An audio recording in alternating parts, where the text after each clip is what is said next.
하나님은 기도의 사람들을 통해 위대한 복음의 역사를 이루셨습니다. 기도하는 그 사람들은 깨어있는 사람들이고 하나님께서는 그들을 통해서 위대한 귀한 역사를 이루시는데 오늘 본문이 그 모습을 그대로 보여주고 있습니다. 이 기도의 사람들을 통해 하나님께서는 이방인들을 향한 복음 전파 사역을 본격화하신 것입니다. 그 첫 시작이 뭐냐 하면 편견을 넘어서는 것이었습니다. 그렇다면 오늘 본문을 통해서 우리에게 주시는 메시지는 무엇일까요? 첫 번째는 율법을 넘어 복음으로 완전해지라는 것입니다. 우리 함께 따라합니다. 율법을 넘어 복음으로 완전해집시다. 이방인이, 그것도 로마 군인이 하나님께 인정받는 신앙의 삶을 살았다라는 것, 이것은 굉장히 놀라운 일입니다. 오늘 본문에 등장하는 이 고넬료라는 사람, 이 사람은 가이사랴에 주둔했던 로마 백부장이었습니다. 오늘 본문에서는 그에 대한 세 가지의 칭찬이 있는데요, 우리 함께 본문을 다시 읽습니다. 1절, 2절을 함께 읽겠습니다. 가이사랴에 고넬료라는 사람이 있으니 이달리아 부대라 하는 군대의 백부장이라. 그가 경건하여 온 지방과 더불어 하나님을 경외하며 백성을 많이 구제하고 하나님께 항상 기도하더니. 아멘. 자, 이달리아 부대, 이달리아는 이탈리아를 말합니다.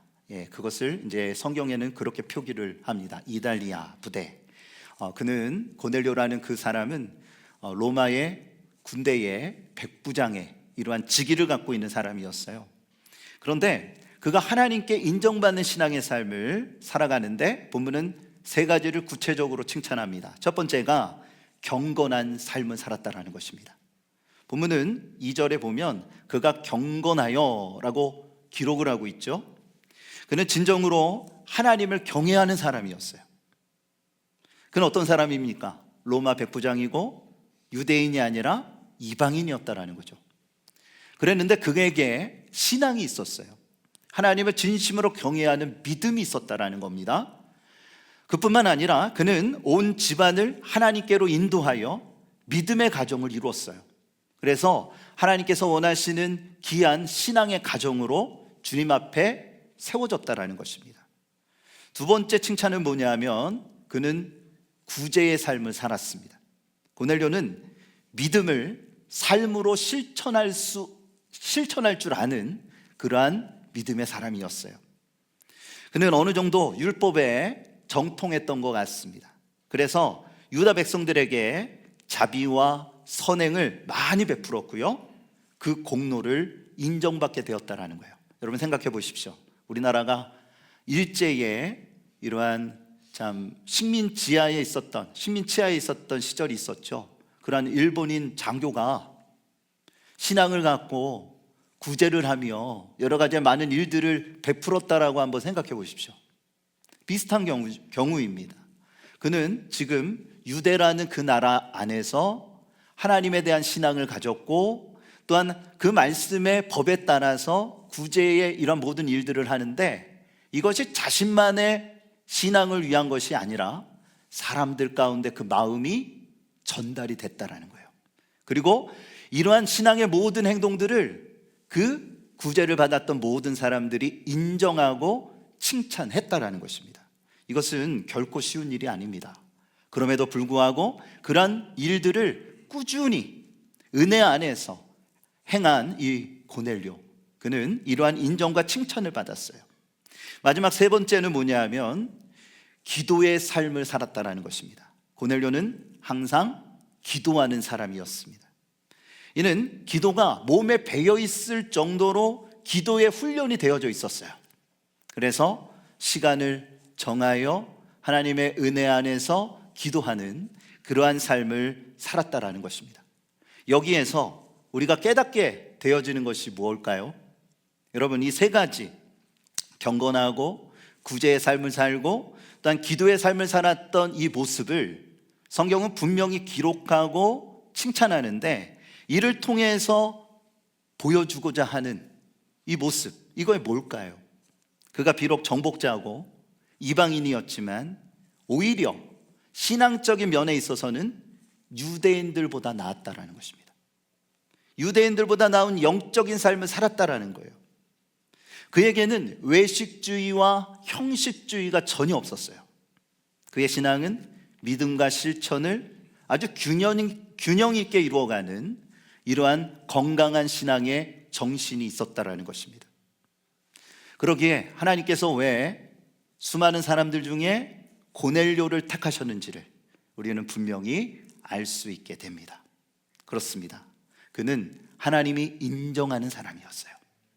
본문은 천사에 의하여 다시 한번 그 신앙과 나아가는 그 모습들을 분명하게 확증을 시켜주는데요. 오늘 본문 3절 4절을 연속해서 함께 읽겠습니다. 하루는 제9시쯤 되어 환상 중에 밝히 보매 하나님의 사자가 들어와 이르되 고넬료야 하니 고넬료가 주목하여 보고 두려워 이르되 주여 무슨 일이니까? 천사가 이르되 내 기도와 구제가 하나님 앞에 상달되어 기억하신 바가 되었으니. 아멘. 천사는 뭐라고 말합니까? 내 기도와 구제가 하나님 앞에 상달되어 어떻게 되었다라고요? 상달이 됐는데 어떻게 됐다고요?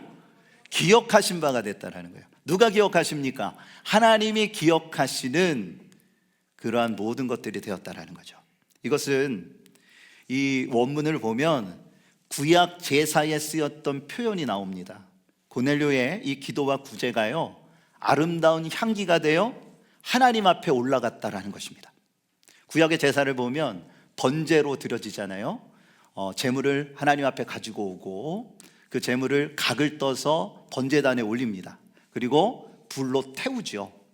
그 향기가 하나님 앞에 상달되어지고 하나님은 그것을 기쁘게 여기셨다라고 말씀합니다. 그 헌신과 그 사랑이 하나님께서 기뻐하시는 제물이 되었고 그 향기로 인하여 하나님께서는 영광을 받으셨다라는 거예요. 마찬가지입니다. 고넬료가 하나님 앞에 드리는 그 기도와 구제가요, 이 제물과 같은 하나님 앞에 예배를 드리고 제사를 드렸던 그러한 아름다운 향기가 되어 하나님께서 기뻐하시는 귀한 일들이 있었다라는 것입니다. 이것을 하나님이 기억하신다라는 거예요. 마찬가지입니다. 여러분의 신앙의 삶이, 특별히 이 시간 예배하고 또한 여러분이 삶 가운데 주님의 말씀을 실천하는 모든 과정 가운데 그것이 예배의 향기가 되어주시기를 주님의 이름으로 축복합니다. 그것이 향기가 되어 하나님께로 상달되어지고 하나님이 기억하시는 바가 되어져야 한다는 거예요. 이것이 하나님이 기뻐하시는 믿음의 귀한 역사이라는 겁니다. 여러분, 고넬료에게 있어서 이만한 찬사가 어디 있겠습니까? 그런데 부족한 것이 있었어요. 그가 이렇게 완전하고 참 유대인들보다 경건한 또한 구제의 삶을 살았음에도 불구하고 부족한 게 있었어요. 그게 뭘까요? 그는 아직 복음을 접하지 못했다라는 거예요. 즉 예수님을 인격적으로 만나지 못했고요, 성령의 임재하심을 경험하지 못했어요. 이야기는 뭐냐면 그의 신앙이 율법에만 머물러 있었다는 것입니다. 구약에 선포되어진 그 율법에 머무른 신앙의 삶을 그가 살아가고 있었다는 거죠. 그러기에 하나님께서 왜 고넬료를 부르셨는지를 우리는 분명히 깨닫게 됩니다. 왜요? 베드로를 통해서 그에게 복음을 전하시기 위함입니다.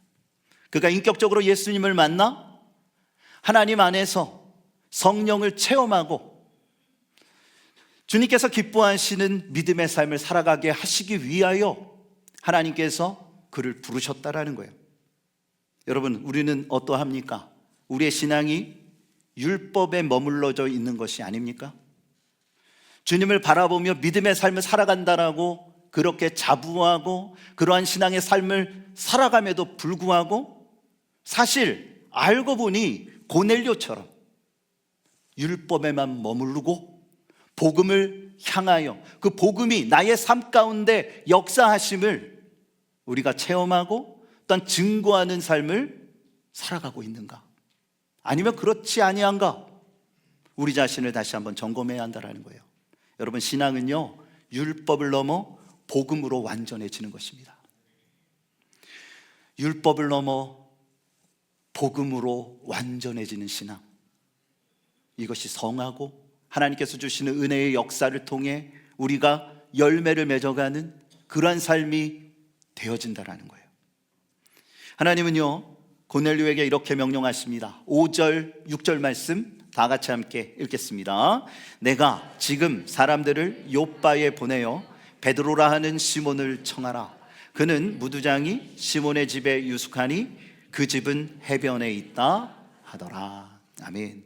하나님은 베드로를 초청하라 말씀하셨습니다. 그는 요빠의 무두장이 시몬의 집에 머무르고 있었어요. 지난주에 우리가 함께 말씀을 나눴죠. 루다에서 요빠를 향하여 그가 이동을 했는데 그때의 치유와 또한 살리는 믿음의 귀한 역사가 일어나지 않았습니까? 이것을 연결시켜 주는 거죠. 누가는 이것을 분명하게 보여줍니다. 복음이 어떻게 이방인들을 향하여 나아가는 그 과정이 무엇인지를 우리 가운데 볼 수 있도록 해주는 것입니다. 고넬료는요, 즉시 하인 둘과 부하 1명을 베드로에게 보냅니다. 이처럼 하나님은 주도적으로 복음의 길을 열어 가셨습니다. 여러분, 우리가 오늘 이 말씀을 마음에 접하면서 우리는 이미 복음을 받은 사람들이잖아요. 그렇죠?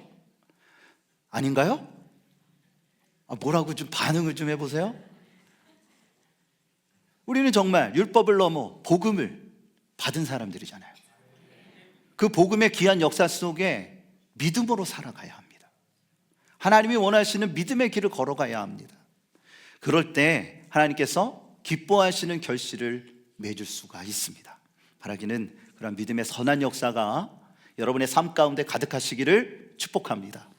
두 번째 우리에게 주시는 메시지는 믿음의 눈으로 새로운 지평을 바라보라는 거예요. 우리 함께 따라합니다. 믿음의 눈으로 새로운 지평을 바라봅시다. 오늘 본문 9절을 다 같이 함께 읽겠습니다. 이튿날 그들이 길을 가다가 그 성에 가까이 갔을 그때에 베드로가 기도하려고 지붕에 올라가니 그 시각은 제6시더라. 아멘. 고넬료의 수하들이 요빠에 이르게 되었을 때에 그때의 시간이 성경은 몇이라고 기록합니까? 제6시다라고 기록하고 있습니다. 성경에 있는 시간을 현재 우리의 시간으로 환산하기 위해서는 어떻게 해야 된다고 그랬죠? 이 시간, 성경에 나타난 이 시간에 더하기 6을 하시면 돼요. 그러니까 제6시에 더하기 6을 하면 몇 시입니까? 그렇죠? 12시입니다. 이건 수학이 아니라 산수예요, 산수. 자, 낮 12시를 정오라고 말합니다. 베드로가 정오에 기도하기 위해 어디로 올라갔어요? 지붕으로 올라갔어요. 그가 왜 지붕에 갔을까? 여러 가지를 추론할 수 있지만 가장 조용하고 기도에 집중할 수 있는 장소를 찾았던 것 같아요. 시몬의 집에 머물렀는데 여기는 자기가 자주 가는 집이었을지도 모르겠지만 제 생각에는 낯설었을 것 같고요. 또 유대인들이 갖고 있는 이러한 신앙의 정신들을 보면, 이러한 모습들을 살펴보면 아주 조용한 한적한 이러한 나무 밑에라던가 아니면 지붕 위에 올라가서 기도하는 그들의 모습들을 봅니다. 베드로는 기도하기 위해 지붕에 올라갔어요. 이때에 하나님이 환상을 보여주십니다. 갑자기 하늘에서 큰 보자기가 내려왔는데 그 안에 유대인들이 가장 혐오하는 것들이 가득 들어 있었습니다. 자, 오늘 본문을 읽는데요, 11절에서 13절까지의 말씀을 함께 읽겠습니다. 하늘이 열리며 한 그릇이 내려오는 것을 보니 큰 보자기 같고 내기를 땅에 들이웠더라. 그 안에는 땅에 있는 각종 네 발 가진 짐승과 기는 것과 공중에 나는 것들이 있더라. 또 소리가 있으되 베드로야 일어나 잡아먹어라 하거늘. 아멘. 자, 각종 네 발 가진 짐승과 기는 것과 공중에 나는 것들, 그러니까 파충류와 그 외에 하나님께서 율법으로 금하신 부정한 동물들이 아주 가득 들어 있었다라는 거예요. 그러면서 하나님이 말씀하십니다. 베드로야, 이것을 잡아먹어라 말씀하십니다. 여러분, 이것을 어떻게 받아들여야 할까요? 아마도 베드로는 믿음의 시험으로 인식했던 것 같아요. 그도 그럴 것이, 유대인들은 어렸을 때부터 부정한 것들을 절대로 가까이 하지 않도록 교육을 받았어요. 아예 건들지도 말아라, 눈으로 보지도 말아라. 왜요? 눈으로 보면 만지고 싶어지고, 그러다 보면 어때요? 여러 가지 유혹이 계속 나타나는 거죠. 그러니까 절대로 가까이 하지 말라라고 철저한 교육을 받고 성장했어요. 그래서 베드로의 마음은 하나님이 보여주시는 이 환상이 어땠을까요? 좋았을까요? 아니면 거부감이 일어났을까요? 거부감이 일어납니다. 믿음의 시험으로 생각을 했던 겁니다. 그래서 그는 이렇게 대답을 합니다. 14절에서 16절까지의 말씀 함께 읽겠습니다. 베드로가 이르되 주여, 그럴 수 없나이다. 속되고 깨끗하지 아니한 것을 내가 결코 먹지 아니하였나이다 한데, 또 두 번째 소리가 있으되 하나님께서 깨끗하게 하신 것을 내가 속되다 하지 말라 하더라. 이런 일이 세 번 있은 후 그 그릇이 곧 하늘로 올라져 가니라. 아멘. 여러분, 베드로는요, 세 번의 사나이인 것 같아요. 그는 예수님을 몇 번 모른다라고 부인했어요? 세 번 했습니다. 또 갈릴리 바다에서 부활하신 예수님과 함께 있을 때 또 주님께 사랑한다라고 몇 번 했어요? 세 번 했어요. 또 오늘 본문을 통해서 똑같은 환상을 몇 번 봅니까? 세 번 했어요. 무조건 3만 얘기하시면 돼요. 세 번에 걸쳐서 그가 이 환상을 보게 되는 거예요. 이 환상은 하나님이 베드로에게 복음의 새로운 지평을 보여주시는, 열어주시는 이러한 일을 행하시기 위해서 하나님께서는 환상을 보여주셨던 겁니다. 그게 뭐예요? 복음의 문이 이방인들에게 활짝 열려져 있게 될 것이다, 열릴 것이다 라고 말씀하신 겁니다.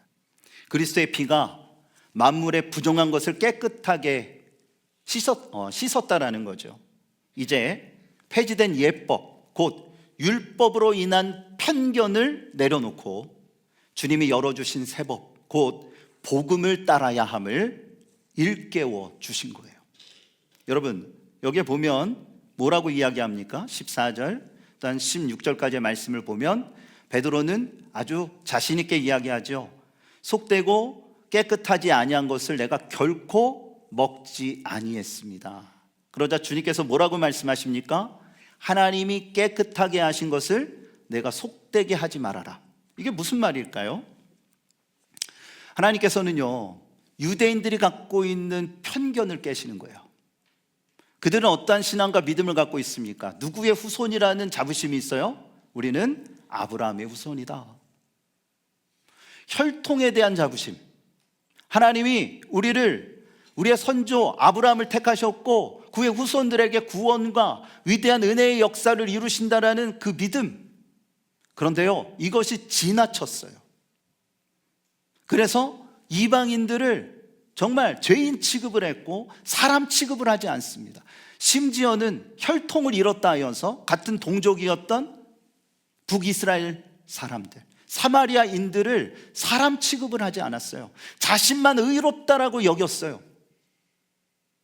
이 말씀을 다시 한번 깊이 새겨보시기 바랍니다. 15절에 보면 또 두 번째 소리가 있으되 하나님이 깨끗하게 하신 것을 내가 속되다 하지 말라.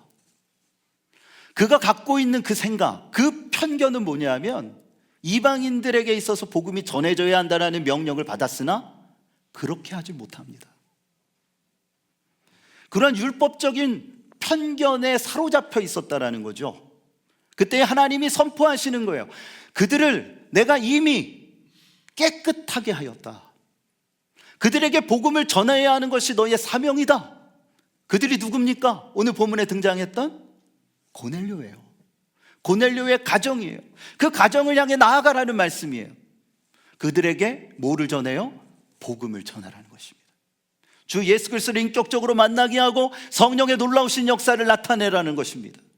그가 하는 것이 아니에요. 하나님의 그를 통해서 일하시겠다라는 거죠. 여러분, 우리는 오직 은혜로 하나님의 자녀가 되었습니다. 정말 믿으십니까? 혈통에 의한 구원이 아니에요. 우리가 구원을 받은 건 믿음을 통해서요.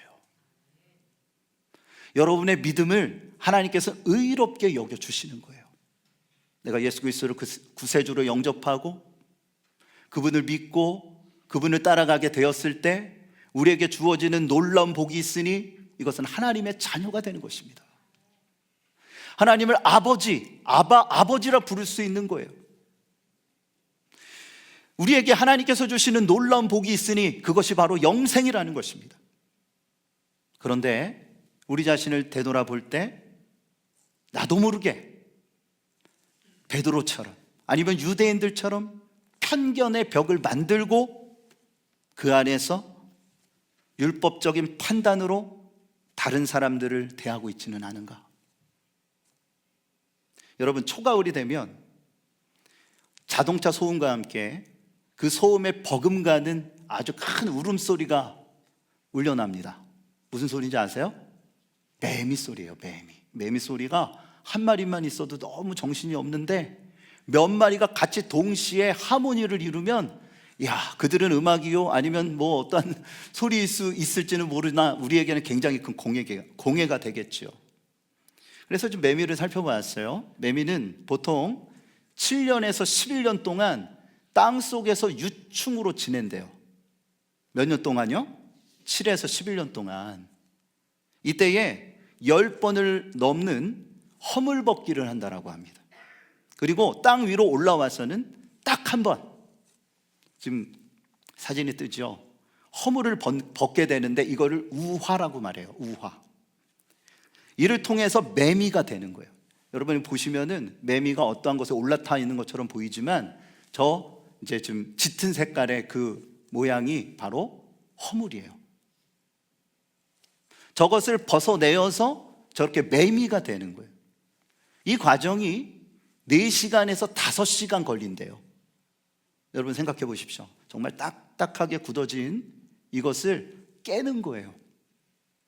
서서히 깨내면서 고통 속에 빠져나오게 될 때 그제서야 하늘을 자유롭게 날아다니고 아주 그냥 인간들이 시끄럽던 않던 간에 마음껏 울 수가 있고 소리를 낼 수 있고 하는 매미가 될 수 있다는 것입니다.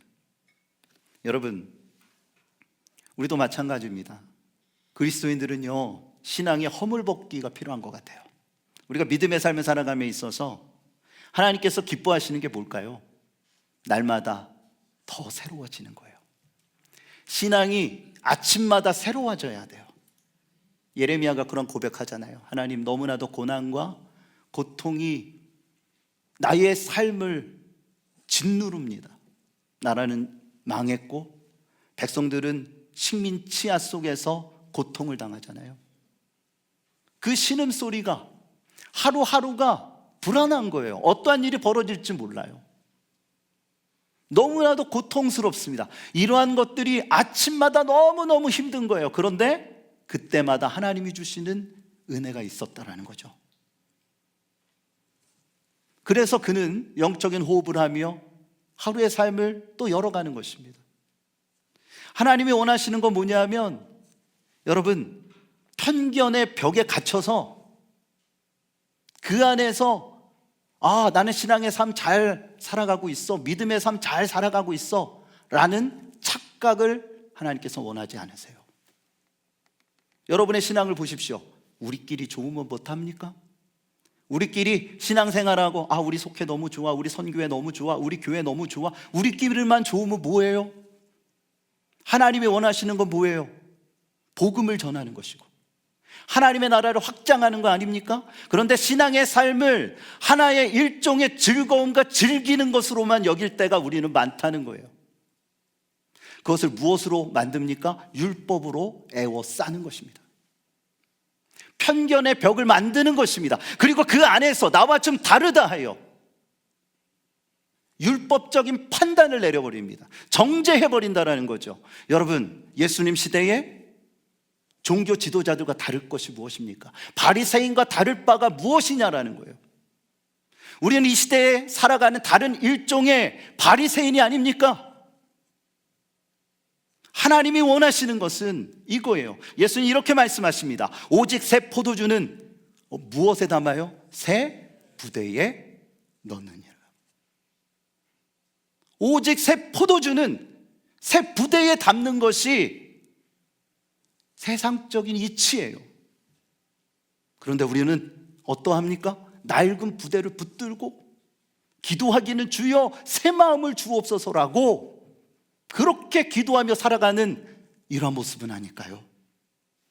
여러분, 낡아진 부대를 과감하게 버리셔야 돼요. 할렐루야. 낡아진 부대를 과감히 버리셔야 돼요. 그게 뭘까요? 낡은 생각이에요.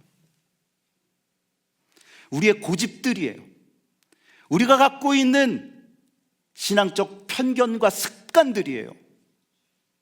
우물 안에 있는 개구리처럼